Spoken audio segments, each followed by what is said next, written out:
High বন্ধুরা, আমি এসে গেছি আর একটা নতুন টিপস নিয়ে। আমার এই অসুস্থতার কারণে জানো সবাই, এই কালো দাগগুলো আমার মুখে বেরিয়েছে, যার জন্য আমি কালো দাগগুলো আস্তে আস্তে যাতে ক্লিয়ার হয়ে যায় সেই টিপস নিয়ে তোমাদের কাছে হাজির হয়ে গেছি।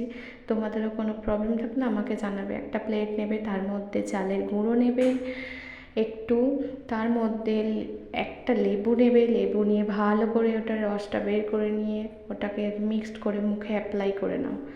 অ্যাপ্লাই করার পরে সেটা কিছুক্ষণ রাব করো, রাব করে 5 মিনিট রেখে দাও। দিয়ে ওয়াটারে হাত দিয়ে পুরো মুখটাকে একটু স্ক্রাব করে নিয়ে ওটাকে ওয়াশ করে নাও। তারপরে আরেকটা টিপস ফলো করো তোমরা। তারপরে আরেকটা বললাম, তার মধ্যে একটু চালের গুঁড়ো, তার মধ্যে একটু নিয়ে নাও চন্দন, চন্দনের সঙ্গে একটু রোয়া মিল্ক, যেটা তোমার কাঁচা দুধ, ওটাকে যেন গরম করে ফেলো না। ওটাকে নিয়ে ভালো করে ওটা মিশিয়ে নিয়ে মিক্স করো, করে 2 মিনিট ভালো করে ওটাকে মিশিয়ে নাও। নিয়ে আস্তে আস্তে স্কিনে অ্যাপ্লাই করো। যেমনভাবে আমি দেখিয়েছি তেমনভাবে অ্যাপ্লাই করে নাও। নেওয়ার পরে ওটাকে আস্তে আস্তে লাগিয়ে নিয়ে 2 মিনিট হালকা হাতে ওটাকে ম্যাসাজ দাও।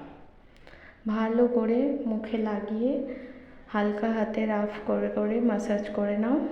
ম্যাসাজ করো, করে দেখো, যখন দেখবে ওটাকে পুরো ওটা স্প্রেড হয়ে গেছে, পুরো সারা মুখে ছড়িয়ে গেছে, ভালোভাবে স্মেল হয়ে গেছে, তখন তোমরা ওটাকে হালকা হাতে আবার রাফ করে 10 মিনিট রেখে দাও। রেখে নিয়ে রিল্যাক্স করে তারপরে ওটাকে জল দিয়ে হালকা হাতে ভিজিয়ে টাওয়াল দিয়ে ওটাকে ক্লিন করে নাও। ক্লিন করার পরে দেখো অনেকের মুখে যেহেতু চালের গুঁড়ো ছিল একটু দানা দানা, মুখটা টান ধরার কারণে ড্রাই হয়ে যায়, তো ময়শ্চারাইজার লাগিয়ে নাও। ময়শ্চারাইজারটা লাগাও ভালোভাবে, যে কোনো ময়শ্চারাইজার লাগানোর পরে একটু সুন্দর করে মুখে লাগিয়ে দেখো কতটা সুন্দর স্কিনটা হয়ে যায়। আর বন্ধুরা, একদিনে এটা কিছু হবে না, তোমাদের যদি ধৈর্য থাকে তাহলে ওটা তোমরা সপ্তাহে 3বার ইউজ করো আর রেজাল্ট দেখো, নিশ্চয়ই পাবে। আর আমাকে কমেন্ট করে জানিও যে কে কতটা ভালো রেজাল্ট পেলে। বাই বন্ধুরা, যদি ভালো লাগে তো লাইক করো।